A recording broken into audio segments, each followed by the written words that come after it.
when you have a valuable painting and you put it on the wall, always lean it 5 degrees off center for two reasons. One is that people will notice it. And secondly, they will invest some of their life in looking at it. That's what we're doing. 5 degrees off center and finding meaning in paintings about a period of history. Your Grace, you're on.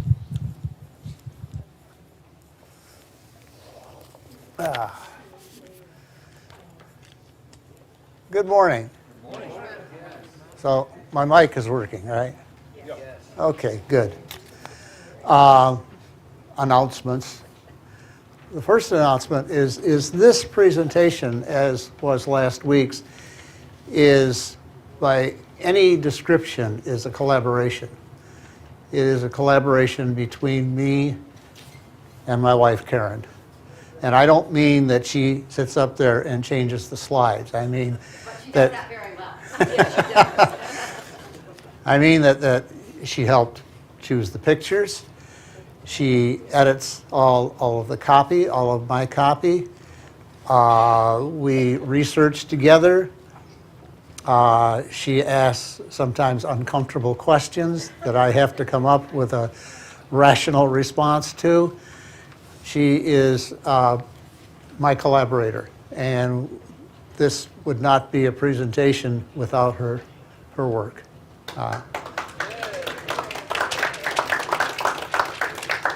The second announcement I have to make is that I am very, very grateful for, I guess I would rank her as another collaborator, and that's Nancy Sangren. She asked a question last time that was brilliant. The difference between an illustrator and an artist. And I would put both of those in quotes, okay?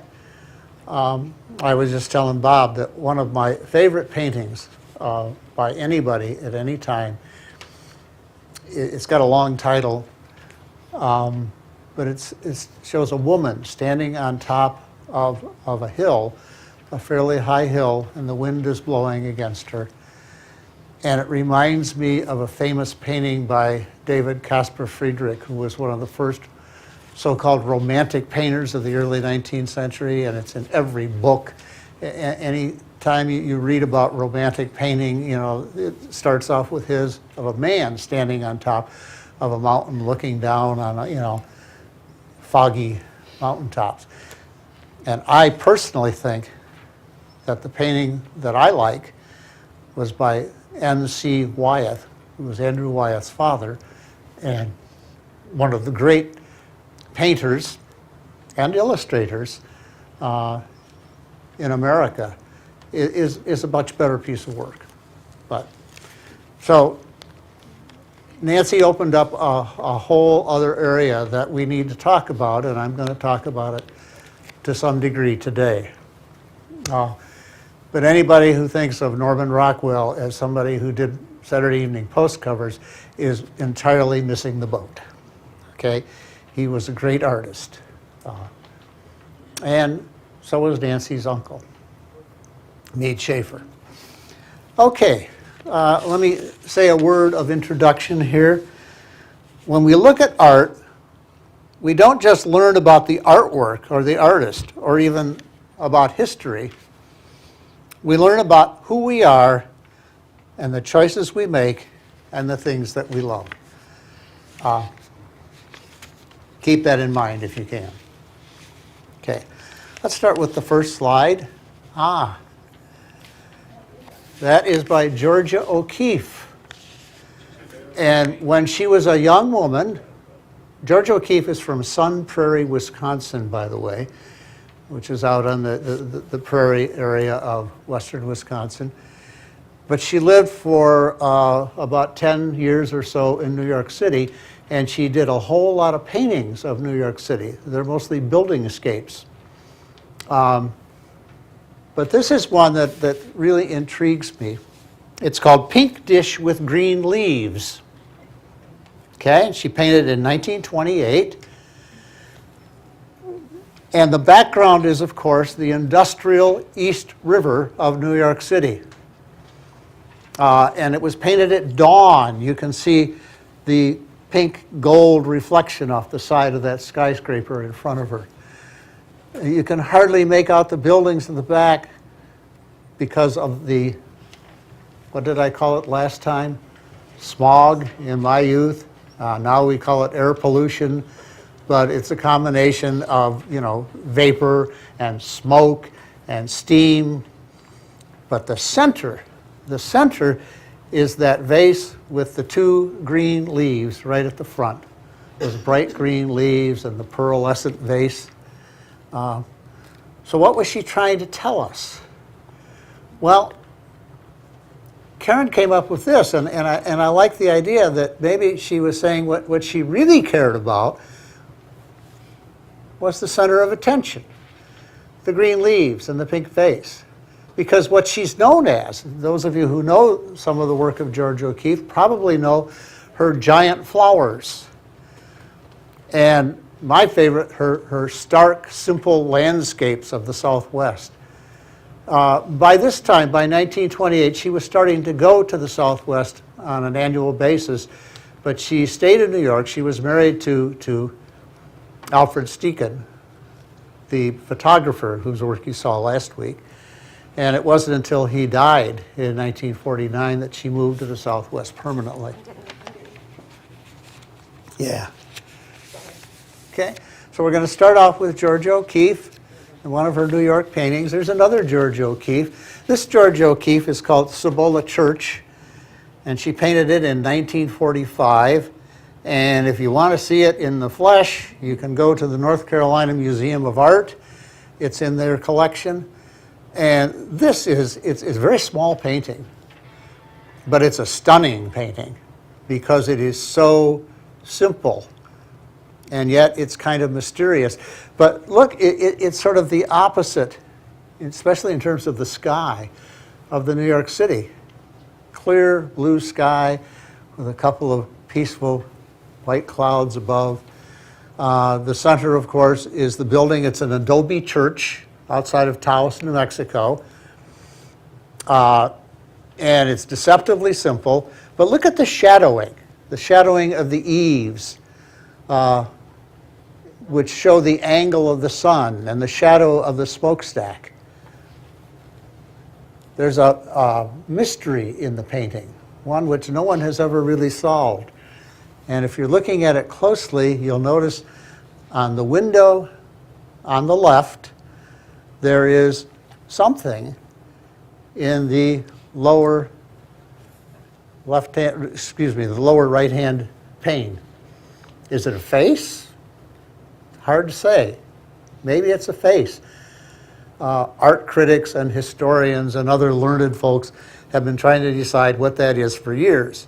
And I have a feeling that would delight Georgia O'Keeffe because they haven't figured it out. Okay? But this is where she ended up. She moved finally to New Mexico in 1949, and she lived there until she passed away. She was 99 years old when she died. Okay. And what's it doing in there in a presentation about art and the Industrial Revolution? Because it's the exact opposite of the Industrial Revolution, and it's clearly what she was looking for. Okay. Next, we have a painting by Edward Hopper. Do you want to get out your pointer? You don't have to do it if you want to. Yeah, it's a good idea. Edward Hopper, along with O'Keeffe, was certainly one of the most important of the modernist painters of the pre-World War II American art scene. And what Hopper brought to his paintings almost invariably was the feeling of isolation, of loneliness. This one is called Gas, okay? And as you can see, it's a picture of a gas station attendant on a lonely country road. There's nobody else there. It's at dusk. You can see the light and the shadows from the gas station here on this side. And here he is in his vest, in his white shirt, and his tie, all dressed up, waiting for a customer to come by who may or may not come by. So what does it have to do with industrialism? Well, one of the things that it signifies is that there is a new source of power. Now, by the time he painted this, which was in 1940, that source of power was already well established in the United States and the industrial world, and it was petroleum. Okay? And as you know, petroleum is one of those things that replaced coal. By the late 19th century, it started with steamships. Steamships started using diesel engines. And then gasoline engines came along. It was the invention of the internal combustion engine, which replaced coal as a basic source of power in the United States and in the world. But here he is in his little mobile station on the lonely country road. What do you have on Mead Schaefer? Pardon? What do you have on I'm Mead sorry, Schaefer? the order on your sheet is wrong, so. Oh, yeah. Yeah, there is a mistake. Slides 3 and slides 2 are, or slides 3 and slide 4 are right. Here's Mead Schaefer. I'll forgive you. Okay. Thank you, Harry. Oh, I'm so relieved. This is Mead Schaefer. This was also a magazine cover, like Norman Rockwell is famous for. You can't see the logo at the top, but it was a Saturday Evening Post cover. It's called Drilling for Oil. And this was painted in 1946. There's a real difference between this painting and Hopper's painting. This is a painting about togetherness. It's about cooperative work. These three men are setting up to, send down the drill bit into the oil well, and if one guy is doing it wrong, the whole thing is not going to work, so they have to work together. But it's also a very hopeful painting. I mean, this was dirty, dusty, hard work, and yet these guys are in a cooperative pose, cooperative position, but it was painted at sunrise. See? You can see the sun is coming up on the left. It's reflected off their backs, off their helmets, off this derrick on the side. I think it's not only a beautiful painting, a beautiful picture, but it's a very hopeful picture. And it's a picture, as I said before, about cooperation, about togetherness. Whereas Edward Hopper's painting is about a lonely man on a lonely country road. They're both beautiful paintings, but they're very different in terms of the feeling they give. Here they are next to each other. Yeah, Carol? What was the medium then? Pardon? It's all oil then? Pardon? She said paintings? What was the medium? What was the Oh, medium? this was, the Schaefer painting was acrylic. The Hopper painting, was it not? Oh, yeah, well, there's a mistake on the site that I looked at. Okay. Most of the paintings of the so-called illustrators were oil paintings. Almost all of Norman Rockwell's paintings were oil paintings. I mean, the ones that you saw in the Saturday Evening Post. They were all accomplished painters. That is, they knew the medium, and they worked in several mediums. They did watercolors, they did prints, and they did oil paintings. And this is an oil painting. Thank you. May I tell you something about that painting? You sure can. Mead Schaefer has been, Bob, do you have the other mic? I borrow the mic. Thank you, sir.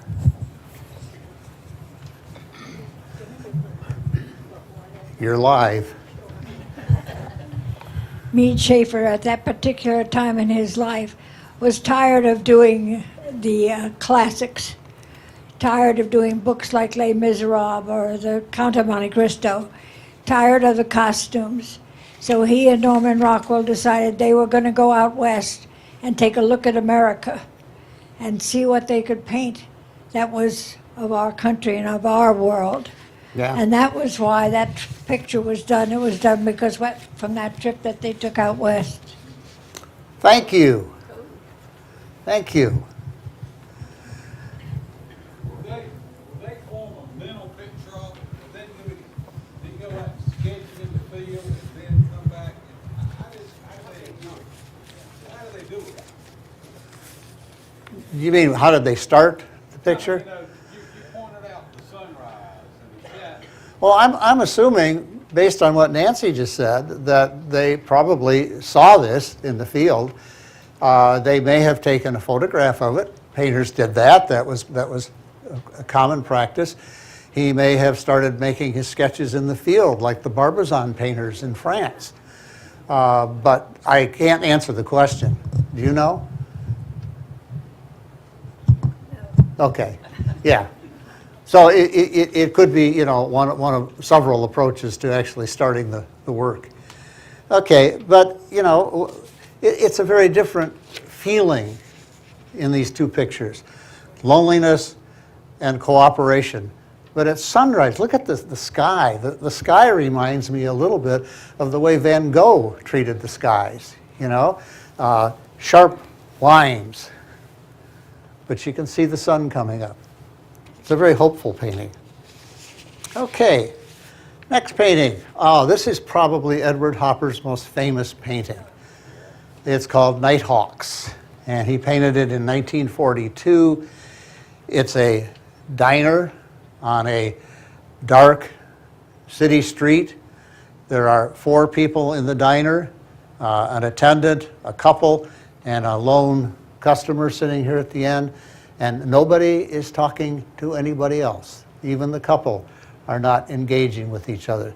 The attendant looks alert, like, you know, maybe someone's going to order another cup of coffee, but there's no evidence that he's saying anything. Okay?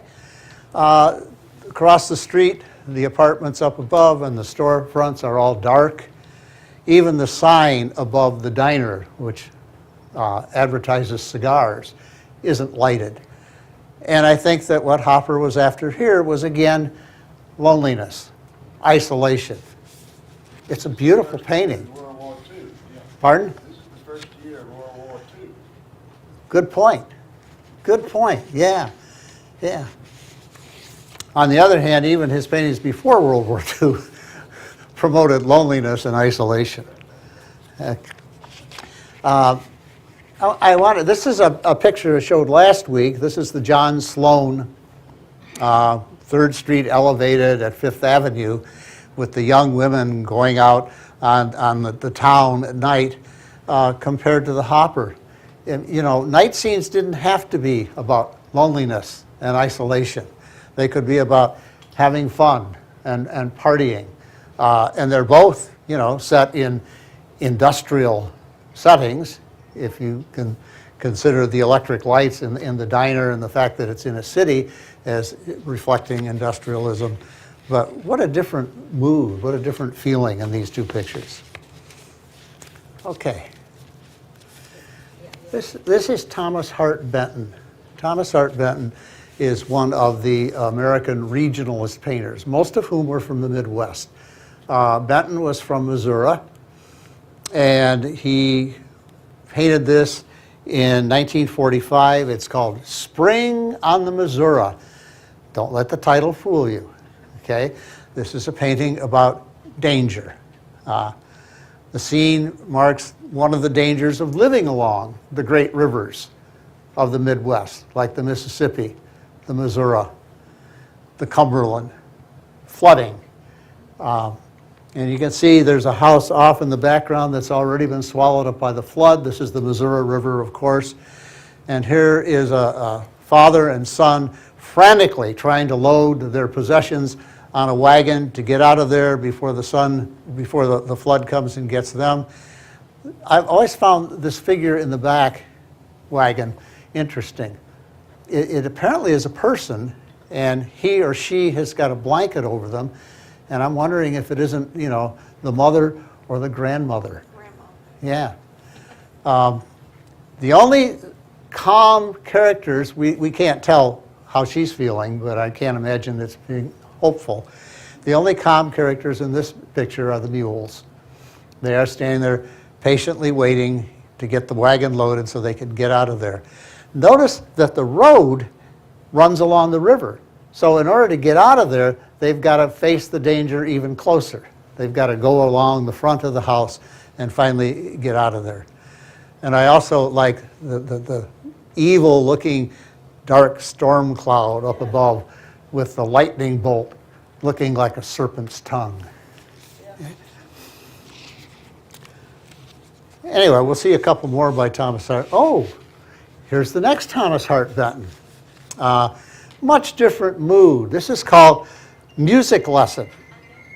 And it's a lithograph, which is a kind of print done in 1940. And this shows a real important part of who we are.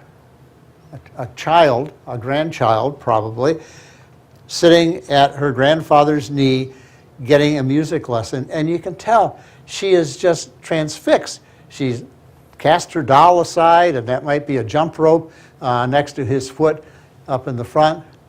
And she is fixed on, his fingering the guitar. He's a folk musician, by the way. This was a tribute to a folk musician named E. Gale Huntington, who Thomas Hart Benton knew. So she's fixed on that, and he's playing the people's instrument. It's still the people's instrument, the guitar, and because he's a folk singer, he's obviously singing or playing the people's music. Lithographs, by the way, is a kind of print. It's kind of interesting. It's a drawing on stone, a special kind of stone, and the drawing was done with a grease pencil, which attracted and held ink, so that then they would roll the ink onto the stone, and then they would run it through a press, put paper on top of the drawing on the stone, run it through a press, and then roll it up with ink again and run it through the press. They usually were limited, and a real lithograph has got the artist's signature at the bottom and the number. If it's a issue or an edition of 100, it'll have 32-100. So is it a mirror image on the stone? The print is picked up, a mirror image? Yeah, So yes. yeah. Which is another trick you have to master if you're going to be a printmaker. Okay, next we have one of America's most famous paintings, American Gothic, which was painted by Grant Wood, another one of the regionalist painters. Grant Wood was from Iowa, spent his entire life in Iowa, from Cedar Rapids. This was done in 1926. And it is a husband and wife, at least that's what most people thought when they saw the painting, and they still think of it as a husband and wife. And she is looking at her husband skeptically, and he's standing there like a wooden statue holding his pitchfork. And notice there is an American Gothic or a Gothic Revival farmhouse behind them. To some people, this was a stereotypical image of the Midwest and Midwesterners, right? A region of silent, sad, unattractive people in a silent, sad, unattractive region, okay? Yeah, the flyover states. And I think that this was clearly, Grant Wood never really said what he had in mind with this painting, but I think it was a satire. This was, all you people out on the coast who call us the flyover states, this is what you think of us. Well, too bad. And if you saw many of his other paintings, you would see that, like the next one. Actually, the people who were the models of that painting, American Gothic, were his dentist and his sister. And he made his sister look a bit older, and her name was Nan Wood Graham. Okay. And this is a portrait of Nan Wood Graham, and it was done in 1931. And as you can see, she is an attractive, well-dressed, stylish young woman. But for her role in American Gothic, she looks a whole lot different. This is an example, I think, of when you're looking at realistic paintings, you really know what it's hard to know what you're seeing. So, for example, in Gas, that station was made up by Edward Hopper, okay? There presumably was no individual lonely station with the individual lonely attendant. Nighthawks, the restaurant didn't exist. That was made up in the mind of Edward Hopper. And here, Grant Wood's sister, who was the model for the wife in American Gothic, comes across as a much different person. But with the characteristic Grant Wood style, okay? Grant Wood was very influenced by a style of art and architecture which is called Art Deco, which was very popular in the 1920s, the 1930s, right up to the 1940s. Probably the most famous Art Deco, it was architecture mostly, most famous Art Deco building in the United States, many of you have seen it, is the Chrysler Building in New York with its elaborate geometric design at the top, okay? Art Deco emphasized geometry, geometric shapes, and balance. Yes? About 50 years ago, my husband, well, he was a Grant Wood fan. He was from my husband, who was from Iowa, Davenport, and a heavy Grant Wood fan. We wound up at a Grant Wood museum, I can't remember the name of it, in Davenport. And one of the paintings that just stood out for me almost more than any of the others was a lithograph. And it was called Midnight Alarm. And there was, it looked like, anyway, a farmer or something. He was in his nightshirt and a nightcap, and he was clutching a lantern or a can, I can't remember, and standing at the top of stairs, and there was all darkness underneath. And his face was contorted with such fear, you know, that painting stands out in my mind. Yeah. Grant Wood was a great artist, and he certainly had one of my favorite artists. Karen and I are both Iowans, you know. Mm-hmm. Well, not really, but we did spend 5 years at Iowa, at the University of Iowa.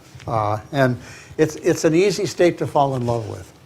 What was the purpose of the chicken? What's with the chick? You know, that's one of those little mysteries. It's like the face in the Cibola Church. Who knows what Grant Wood had? Maybe his sister loved chickens or raising chickens. Yeah, a cute little chick, and it's not really clear what she's holding in the other hand. I thought it was maybe castanets, but you know, maybe she was a flamenco dancer part-time. Anyhow, next picture. Norman Rockwell.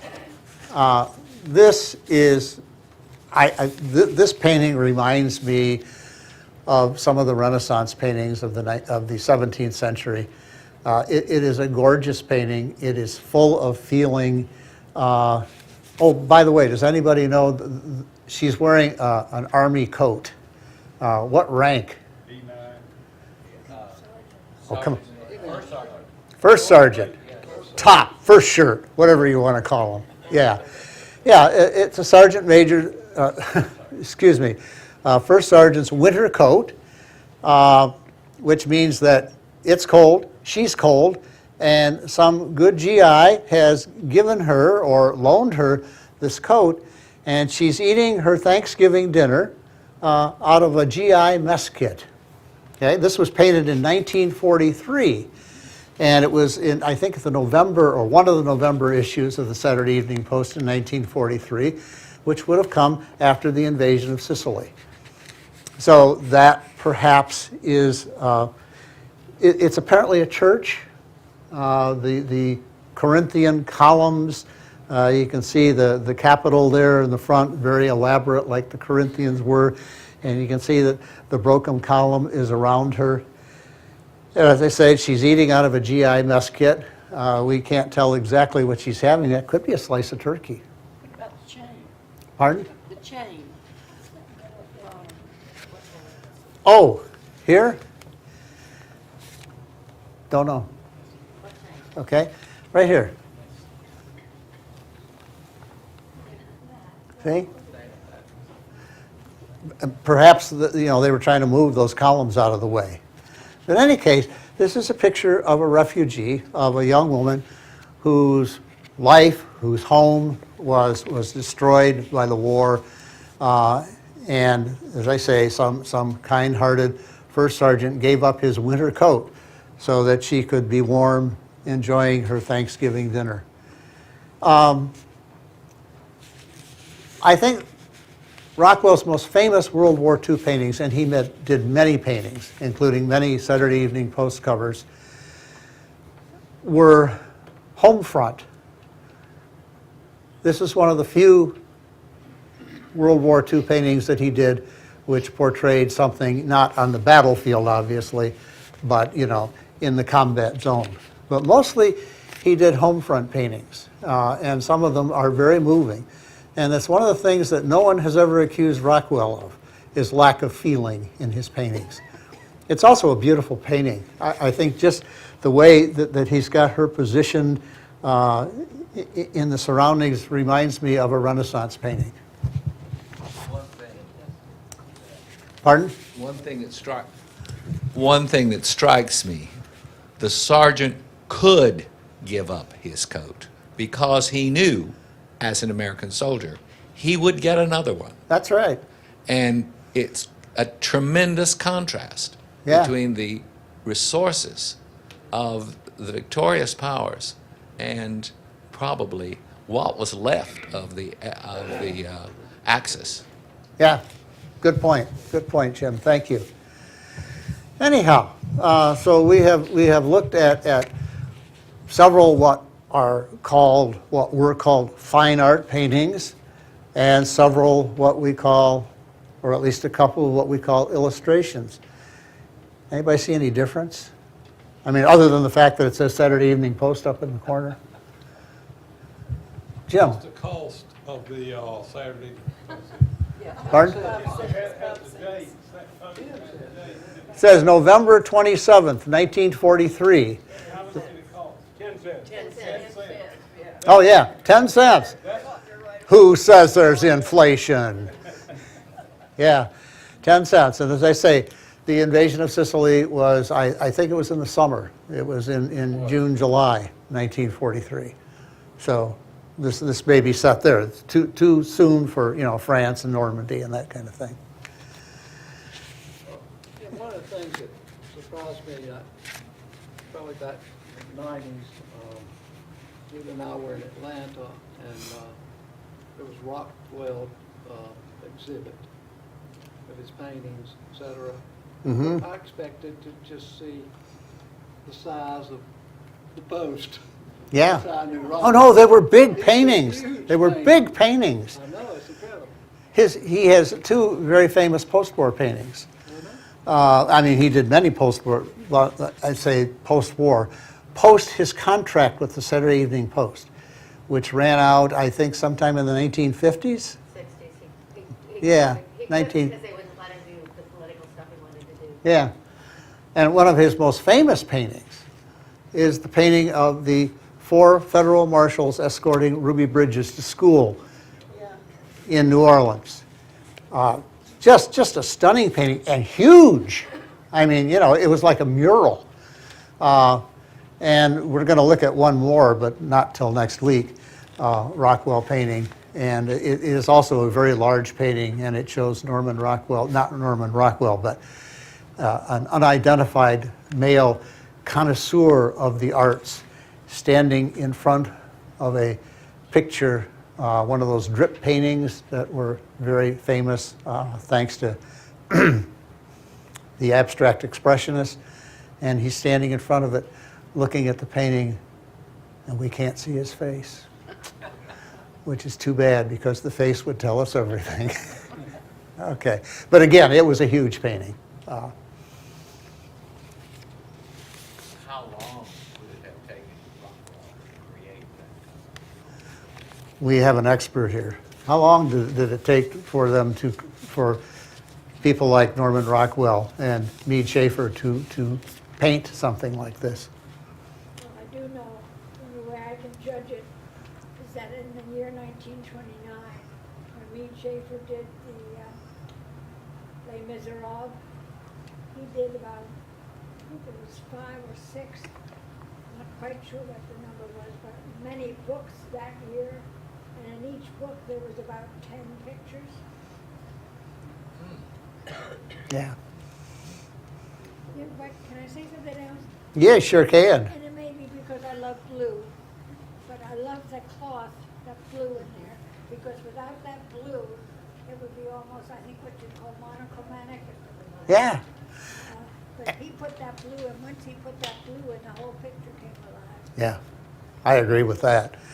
And notice too, the condition of the fabric, because she's sitting, and that's probably her skirt, but it's beat up. She has been there and done that. Yes, Jim. Did they have schools, I mean, did they do everything themselves, or did they have schools like they talked about Da Vinci, they had schools came in and did in the classical time? Don't ask me. Had schools, did they do every brush stroke themselves, or did they have assistants? In later years, I guess they did more of that, but Schaefer never did that. No. No, and I read, a fair amount about Norman Rockwell, and he did not have, it wasn't like a Renaissance studio where, they gave the basic thing and then the assistants came in and did the rest of the work. This was their work. And that was also by the 20th century, certainly by the 19th century. Artists tended to do their own work. They weren't running workshops. They weren't making more money probably from the students they were teaching, who were going to go on to careers of their own. They were doing their own work. Can't imagine anybody studying into somebody's artwork. I can't imagine anybody butting into somebody's artwork. Well, somebody did it with Leonardo da Vinci and Michelangelo, and they all ran studios, and they had sometimes dozens. They were very, very popular instructors. Jim? I was going to mention the condition of her coat. Her skirt. Look at the condition of the coat. This was not a desk first sergeant. This was a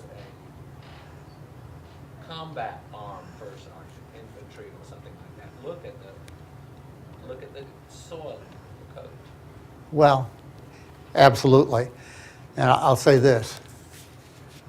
The guys who really run the United States Army, I'm sure it's not true of the Navy, but of the United States Army, they wear their rank on their sleeve, not their pants. Commissioned officers wear stripes on their pants. These guys, and we always referred to the first sergeant as top. That meant that he was, top man, or the first shirt, to distinguish him from all the other sergeants that, you had to deal with. Don't call them sir. Pardon? Don't call them sir. Oh, that would be one way to, you'd be peeling potatoes for a long time if you did that. Yes. We work for a living. That is the thing you said. Yeah. No, one of my closest friends when I was in the Army was our company first sergeant, and because we shared the same taste in music. Anyway, okay, next week. I like that. Karen wrote that. Finally, the final talk. We'll look at other ways art changed the world as we look at the role of modernist art in the Great Depression. Okay, that was the era of the mural, among other kinds of art.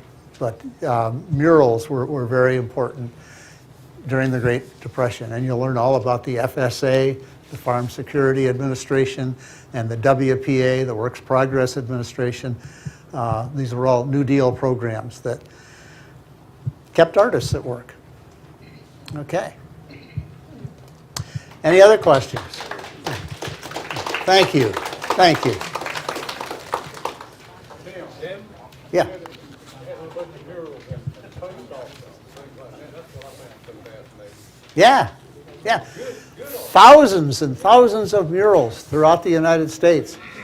One of my favorite ones was a mural in a post office in Kansas, which shows Manifest Destiny as an angel above a group of pioneers moving west in their Conestoga wagons, and she's flying. And in case you missed the point, these murals weren't very subtle. She had a banner like Miss America going across